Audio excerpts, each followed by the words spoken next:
Do you know your medicine? Weed Maps and SC Laboratories bring you an educational series on the science of clean and safe cannabis. Today's cannabinoid profile is on Cannabidiol. Cannabidiol, or CBD for short, is the second most prominent compound found in the cannabis plant. A lot of the medical benefits of cannabis that are attributed to THC or other cannabinoids are actually due to the CBD content of the cannabis. It has very strong anti-inflammatory properties. And not only does it help suppress inflammation, but there was a study that showed that it also helps the body to not make the chemical that causes inflammation. So it actually has somewhat of a preventive role. Cannabidiol has also been found to have anticonvulsant properties in that it can reduce the seizure threshold for a number of patients. I've had my own patients who have said that once they started using CBD-rich strains, they have found that they have had less episodes of their seizures. CBD is synthesized in the plant through the same pathways as THC, CBC. It starts out as geranyl pyrophosphate and alpha-tolic acid. Those two compounds join together through an enzyme-catalyzed reaction. Cannabidiolic acid, CBGA, is the starting material for CBDA, THCA, and CBCA. So CBDA synthase, if it's found in large enough amounts, will take this cannabidiolic acid and make it into cannabidiol carboxylic acid, which is CBDA. CBDA is CBD with a carboxylic acid attached to it. Now, with heat or through time, this carboxylic acid will naturally release from the compound as it is very unstable and become CBD. This process right here, where we lose this carboxylic acid, happens at about 80 degrees Celsius. A number of studies were done where they actually gave patients an overdose of THC to see what would happen when they then added CBD. And CBD completely turned around the negative effects of an overdose of THC without changing the levels of THC in the blood. So that means that CBD exerts its own medicinal, just doesn't reverse THC, it actually has its own medicinal properties. CBD has been found to cause cancer cells to what we call commit suicide while preserving the normal cells.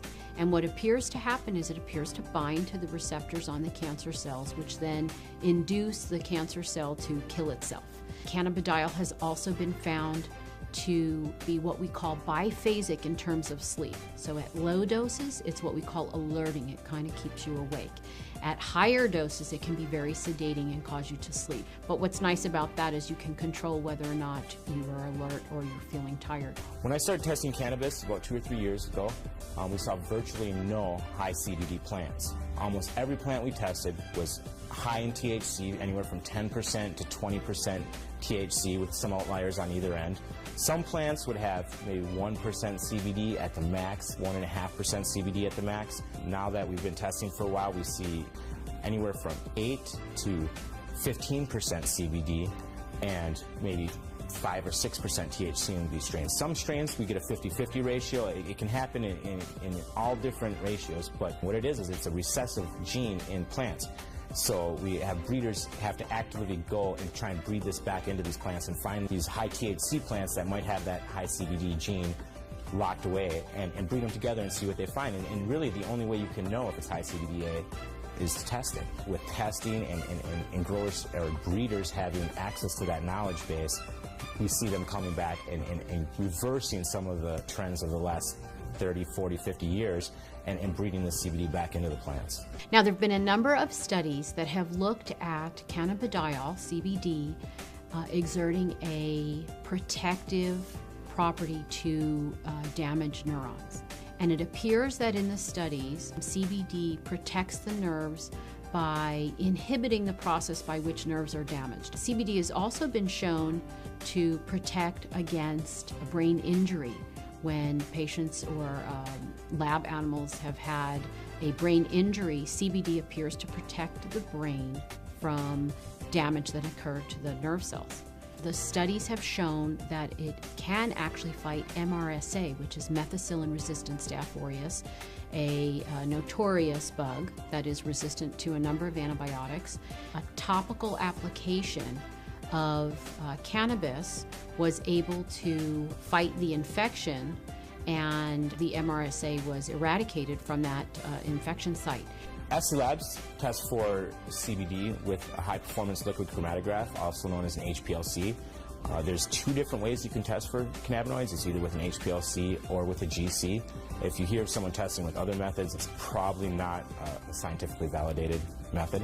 But the problem with the GC is that the GC uses heat to test for these cannabinoids. And as I said earlier, all the acidic cannabinoids are very sensitive to heat. So the GC can give you no information about the acidic cannabinoids. It can only tell you about the non-acidic cannabinoids. The heat is decomposing these compounds. It's definitely decarboxylating all of them. And you're trying to measure it as these compounds are in a state of flux. And that's just, it's kind of fuzzy. So we use the HPLC because it keeps the cannabinoids in their natural state. They're in their liquid state. There's no alteration. There's no heat or anything like that happening. And so we get a much more accurate and a much more realistic picture of what's actually in the sample that we're testing. One of the important things for people to understand about cannabidiol is it is not psychoactive. That means it does not change your mood, your mentation, the way that THC has psychoactive properties and can actually cause what we call the high. CBD does not do that. For patients who are not interested in the THC effect but are interested in the CBD effect, this is a terrific choice for them to have.